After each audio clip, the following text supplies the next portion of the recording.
السلام عليكم ورحمة الله وبركاته. أهلا بكم حبايبي، يا رب تكونوا بخير وكل سنة وانتم طيبين. النهاردة هنعمل مع بعض حاجة حلوة جدا، كل الناس بتحبها، الكبة السوري، أو في ناس بتقول عليها الكبيبة السوري هنا في مصر. فبراحتكم بقى تسموها كبة أو كبيبة براحتكم. بس تعالوا مع بعض نشوف بقى الطريقة. أنا عايزة زي ما احنا شايفين بالمج بتاع البيت، هنعاير ده برغل. هنعاير كوبايتين ونص. بسم الله، ادي اول كوبايه كده. بسم الله، ادي تاني كوبايه زي ما احنا شايفين كده. زي ما احنا شايفين بصوا كده، نص مج ادي كده. بسم الله، يبقى كده مجين ونص. هنجيب بقى ميه مغليه طبعا غلينا في الكتل او على النار على البوتاجاز براحتكم. انا دلوقتي هوريكم ازاي. بصوا كده، بسم الله، نحط بصوا ميه مغليه زي ما احنا شايفين كده، بتطلع بخار. ادي اول مج كده زي ما احنا شايفين. بسم الله، بصوا دي تاني مج زي ما احنا شايفين كده، بتطلع بخار. لازم تبقى سخنة.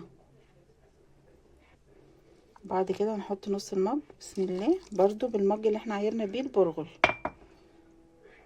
دلوقتي كده هنقلبها زي ما احنا شايفين كده، ونحطها نسيبها على جنب، نغطيها بستريتش لاب. وبعد كده نسيبها حوالي ربع ساعة او نص ساعة. بعد ما حطينا زي ما انتم شايفين المية بتغلي، بصوا البخار طالع ازاي.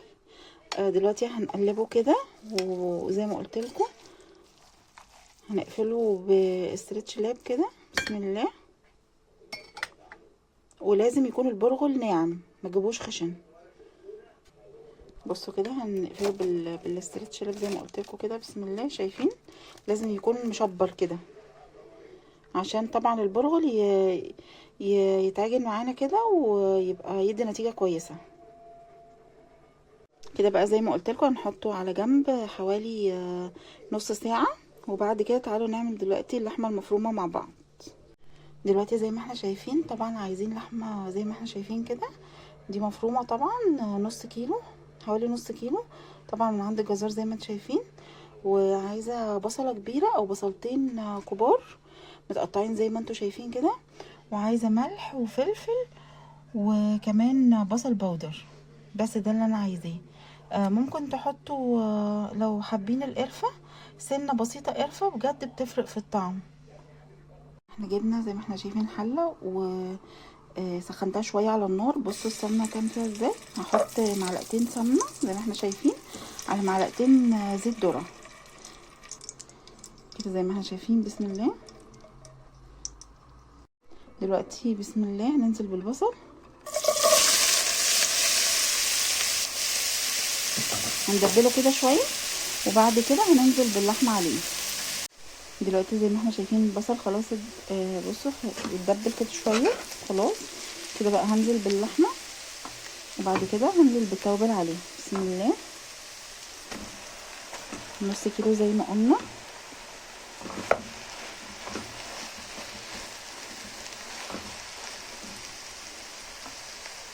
زي ما احنا شايفين البصل اتبل كده شوية مع اللحمة.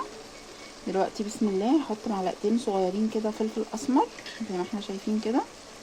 دي تاني معلقة بسم الله. واحط برضو معلقتين بصل بودر كده. ده بصل بودر، ادي اول معلقة. تاني معلقة كده. هحط بقى معلقة صغيرة ملح، والملح حسب الرغبة على فكرة. انا عايزه اقول لكم انا بحط سنه قرفه كده بجد بتفرق في الطعم. اللي مش حابب القرفه ما يحطش، بس هي بجد بتفرق في الطعم. هنسيبها كده حوالي 10 دقايق او ربع ساعه. وبعد كده نبص عليها، لو استوت اوكي خلاص نطفي عليها. ما استوتش نسيبها 10 دقايق وبعد كده نطفي عليها. كده زي ما احنا شايفين خلاص كده اللحمه خلاص كده استوت. هنحط لها بس معلقه صغيره كده بابريكا بس، ونقلبها ونسيبها بقى تبرد. وبعد كده عشان نستخدمها بقى طبعا في الحشو بتاع الكبة او الكبيبة. بجد بتفرق في الطعم بجد. المعلقه الصغيره بتاعه زي ما احنا شايفين كده البابريكا.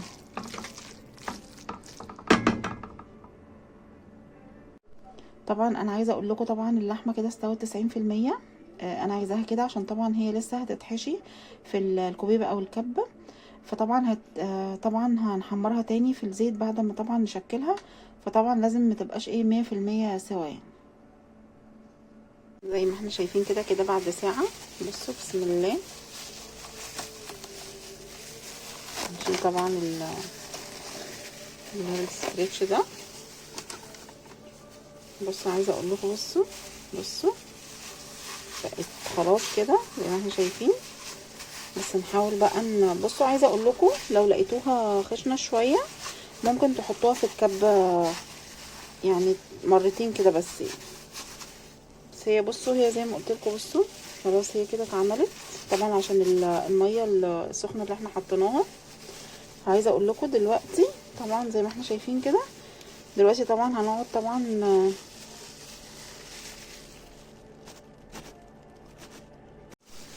عايزه اقول لكم هنحتاج طبعا شويه من الوقت كده عشان نعجن العجينه. دلوقتي هقول لكم هنحط عليها ايه. هنحط عليها نص كوبايه دقيق. في ناس طبعا بتحط مثلا بطاطس مسلوقه ربع كيلو بيسلقوها وبعد كده بيحطوها بس، وطبعا ربع كوبايه نشا. لو حابين تعملوا البطاطس والنشا براحتكم، بالدقيق براحتكم، بس لو حطيتوا بطاطس والنشا ما ينفعش نحط دقيق. دلوقتي احنا هنحط ايه ملح وفلفل هنطعمها كده، وطبعا بابريكا ومعلقه صغيره بصل بودر. وفي ناس برضو عايزه اقول لكم هي بكذا طريقه اصلها الكوبيبه او الكبه، بيحطوا بصل بس طبعا بيصفوه من البصلايه بس صغيره، بيصفوها من الميه وطبعا بيحطوها عليها. بس انا حبيت اقول لكم البصل البودر بيبقى حلو. دلوقتي لغايه ما تعمل عجينه هنعجن فيها او تحطوها في الكبه زي ما قلت لكم وتشغلوا عليها مره واحده بس. تعالوا مع بعض بقى نحط الدقيق. وطبعا زي ما انتم شايفين كده انا جبت الكبه هديها فرمه عشان حاسه اللي هي طبعا مش ناعمه قوي. وممكن على فكره طبعا تعملوها لو عايزين بايديكم عادي، بس هتاخد منكم 10 دقايق او ربع ساعه يعني. طبعا انا هضربها دلوقتي في الكبه بصوا عشان الصوت، فهضربها واوريها لكم. بصوا كده عايزه اوريها لكم. بصوا في الكبه خلاص كده. بصوا انا اديتها كده فرمتين دلوقتي كده تمام خلاص. وكده زي ما احنا شايفين كده هنحط بقى التوابل بتاعتنا. بسم الله. نحط فلفل كده اسمر، وهنحط كمان بصل بودر، هنطعمه كده كمان بملح، شويه ملح صغيرين يعني ربع معلقه، او عشان احنا اوريدي حاطين في اللحمه. وكمان بابريكا، اوعوا تنسوا البابريكا. بصوا بجد دي نص معلقه صغيره، بجد بتفرق في الطعم جدا يعني. بصوا دلوقتي بقى ننزل زي ما احنا شايفين كده بنص كوبايه الدقيق عليها، وهبقى يعني زي ما احنا شايفين كده بقى نعجن بقى كل طبعا زي ما احنا شايفين كده البرغل. بصوا بجد طلع تحفه. دلوقتي كمان هنحط حوالي 8 معالق كده زي ما احنا شايفين كده زيت. بسم الله كده زي ما وريتكم. بصوا بسم الله ما شاء الله اللهم بارك. بصوا خلاص كده بقت عجينه. عايزه اقول لكم هنجيب زيت زي ما احنا شايفين كده بس عشان نحط ايدينا بس فيه كده. طبعا حطينا كده دلوقتي زي ما احنا شايفين خلاص بقت عجينه. بصوا هعمل ايدي بس في الزيت كده زي ما احنا شايفين كده. بعد كده هاخد كرة صغيره كده عشان نشكلها. بصوا بسم الله زي ما احنا شايفين كده. بصوا انا عايزه اوريكم بس. بصوا هنجوفها كده زي ما احنا شايفين كده، خليها خفيفه خالص خالص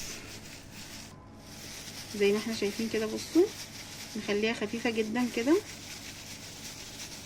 زي ما احنا شايفين. بصوا كده هناخد طبعا معلقه صغيره كده زي ما احنا شايفين لحمه مفرومه. بصوا هنحطها كده بسم الله بصوا بقى هنحاول نقفلها كده زي ما احنا شايفين كده.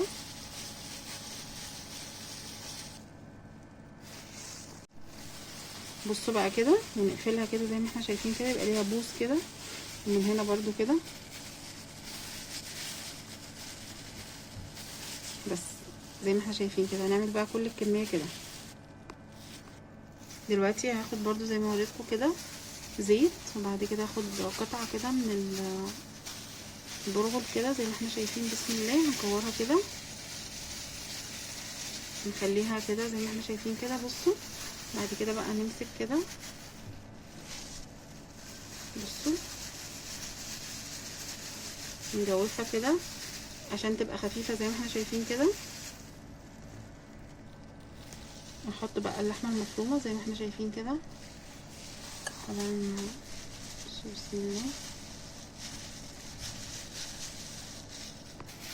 كده خلاص هنجوفها كده، جوفناها سوري. بصوا كده بقى نعمل لها زي بوس كده من هنا برضو كده هتبقى زي الكوبيبة بالظبط زي ما احنا شايفين. بصوا زي الكوبيبة بتاعت بره بالظبط.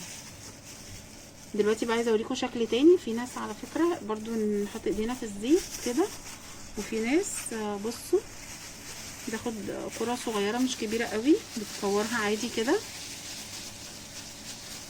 تمام. بصوا بتجوفها كده بسيط وتحط فيها اللحمه. اوريكم ازاي. بصوا كده زي ما احنا شايفين كده. بسم الله. بصوا هنقفلها كده زي ما احنا شايفين. بسم الله. بصوا زي ما احنا شايفين كده. نعملها كوره عادي، كوره عاديه بيعملوها كده. ده شكل وده شكل، بس طبعا الشكل التاني زي الايه، زي الكوبيبه او الكبه الصيني بالظبط كده زي ما احنا شايفين. بصوا شكلنا كده الشكل ده زي ما شايفين والشكل ده. دلوقتي بقى تعالوا، دلوقتي زي ما احنا شايفين احنا شكلنا الشكل ده والشكل ده. دلوقتي بقى نجيب زيت غزير، ودلوقتي طبعا يكون غزير ويكون الزيت كتير في الطاسه، وبعد كده طبعا نسخنه قوي وننزل بالكوبيبه او الكبه فيه ونقليه. تعالوا مع بعض. بصوا كده حبيت اوريكم الزيت. بصوا بسم الله ان هو سخن. هنحط بقى الكوبيبه كلها. بسم الله بسم الله. بصوا زي ما انتم شايفين هو ولا فكت ولا اي حاجه. بسم الله ما شاء الله اللهم بارك، طالعه تحفه زي ما احنا شايفين كده. بصوا بدات بسم الله ما شاء الله اللهم بارك تاخد اللون الذهبي كده بجد، طالعه تحفه تحفه. بصوا بسم الله ما شاء الله اللهم بارك، يعني بجد لو دقتوها احسن ما تجيبوها من بره بجد يعني. كده خلاص كده. بصوا هنطلعها، احنا عايزين اللون الذهبي ده. بسم الله. بصوا بسم الله ما شاء الله اللهم بارك، طالعه تحفه كده. بقى هنطلعها خلاص على طبعا ورق مطبخ او مناديل مطبخ. وكده الكوبيبه بعد ما خلصت زي ما احنا شايفين طالعه بسم الله ما شاء الله. بصوا بصوا اللهم بارك، ناشفه وتحفه بجد. يا ريت تجربوها وبالهنا والشفا. متنسوش اللايك والشير والاشتراك في القناه. كنت عايزه اوريكم الشكل التاني زي ما انتم شايفين كده، وده طبعا شكل الكبه او الكوبيبه. هو بيبقى كده طبعا بجد. يا ريت تجربوها وبالهنا والشفا. بصوا انا حبيت طبعا اعمل معاكم واحده كده. بصوا بسم الله ما شاء الله اللهم بارك بجد، طالعه بجد. بصوا تحفه تحفه.